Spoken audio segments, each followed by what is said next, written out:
Hello, my name's Patrick and I was born with a heart condition called tetralogy of Fallot.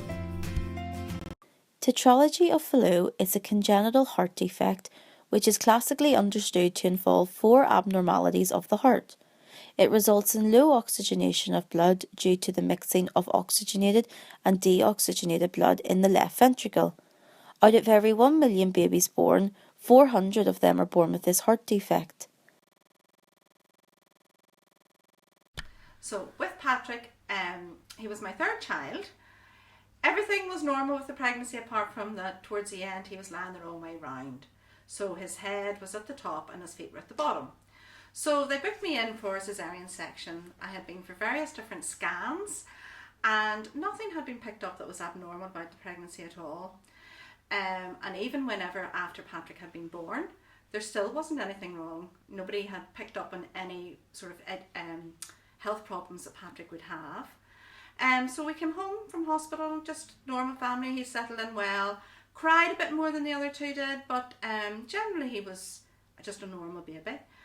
So then went for his 8-week assessment to the local doctor, and suddenly he found that Patrick had this abnormal heartbeat and told me that he thought Patrick had a murmur in his heart. Now, everything from that stage, it was a Friday afternoon, everything at that stage was very, very quick. He sent me immediately over to the Ulster Hospital, and they immediately sent me down to the Royal Victoria Hospital to the Clark Clinic to see a consultant there called Dr. Casey.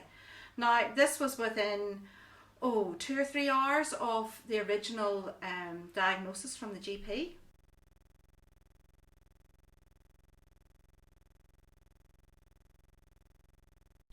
So after the operation, Patrick was in intensive care, and Joe and I got to go into intensive care to see him.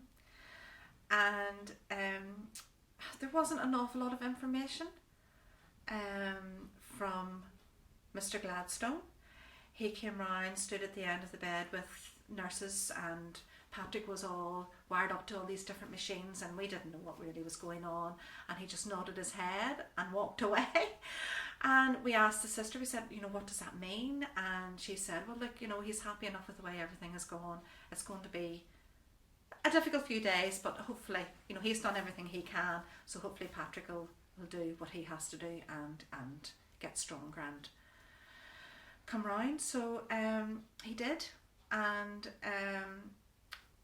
a week later we were leaving the Clark Clinic with a healthier baby. Are there any restrictions with your heart condition? Yeah, there's many things I'm not allowed to do, like play contact sports, which also means I'm not allowed to play rugby with the rest of my class in school. It would be dangerous for me as well if I get tackled on the chest. Patrick has regular checkups with the Clark Clinic every 6 months, and he also has checkups with his GP every month. This is to monitor his heart rate and to get numerous heart scans and tests carried out to make sure that there hasn't been any recent problems with his heart, as this could lead to further surgery in the future. Having further surgery is a common obstacle that many children who suffer from tetralogy of Fallot have to face when they are around 16 years old.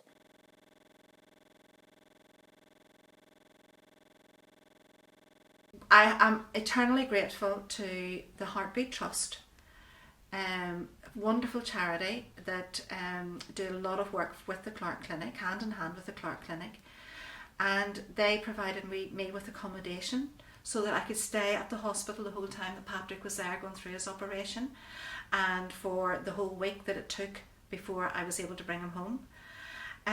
Absolutely wonderful charity, couldn't do enough, and I have to be thankful for them.